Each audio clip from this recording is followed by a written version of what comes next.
कहाँबाट इन्सपायर हुनुभयो कि मुभीमा? तपाईँ त गीत सङ्गीतमा लाग्नु भएको मान्छे हो नि त होइन? अनि त्यसमा के खासमा पैसा कम थियो कि मुभीमा चाहिँ अलिक बढी पैसा आउँछ भन्ने सोच थियो कि हजुरको इच्छै मुभी बनाउनु थियो? होइन, अब यो हजुरको कार्यक्रमको फर्मेट त्यस्तै छ होइन, अब यसलाई अलिक रमाइलो बनाऊँ, वास्तवमा अलिक धेरै नै पैसा आउँछ क्यारे भन्ने लाएरै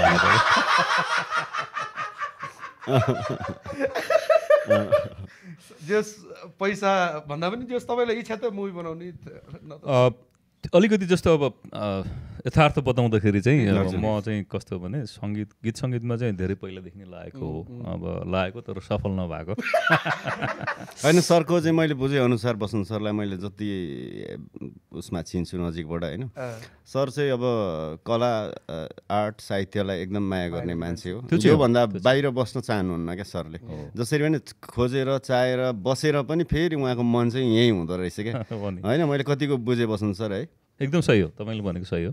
म पहिलेदेखि नै अब गीत सङ्गीतमा इन्भल्भ थिएँ र हेरिरहेको थिएँ। अब अहिले रिसेन्टली मात्रै भन्दा पनि अब धेरैको यहाँ अहिले कुरा गऱ्यो भने पूर्णबहादुरको सारङ्गीको कुरा आउँछ होइन, तर हामीले त्योभन्दा पहिले नै सुरु गरिसकेका थियौँ। त्यसैले अब उहाँहरूले भवाल छाप्नु भयो यार भनेरै मात्रै आएको त होइन, हामीले त्योभन्दा पहिले नै सुरु गरिसकेका थियौँ वास्तवमा एउटा कन्सेप्ट चाहिँ। मैले कस्तो भनेदेखि अब तपाईँको अब म्युजिकहरू त गरिरहेको थिएँ, म्युजिक भिडियोहरू पनि गरिरहेको हो, तैपनि यसो यतातिर पनि कस्तो हुँदो रहेछ भन्ने एउटा क्युरियोसिटी त थियो। अनि त्यही बेलामा एउटा संयोग भनौँ, अनि अब स्क्रिप्ट चाहिँ यसो साथीहरू लिएर आउनुभयो भाइहरूले, अनि राम्रै लाग्यो, गजब लाग्यो, राम्रै मात्रै भन्दा पनि गजब लाग्यो।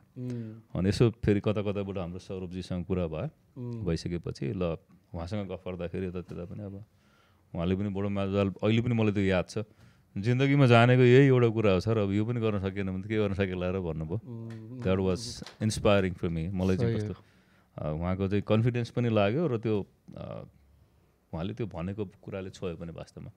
जस्तो तपाईँको फर्स्ट चाहिँ एकको डबल बनाउने सोचेको थियो भन्नु, क्यासिनो गयो भन्दैन सर, त्यत्रो पैसा होइन, कहिले त अब यसो सोच्दाखेरि चाहिँ होइन ब्याङ्कमै राखेर ब्याज खायो भने जस्तो लाग्यो।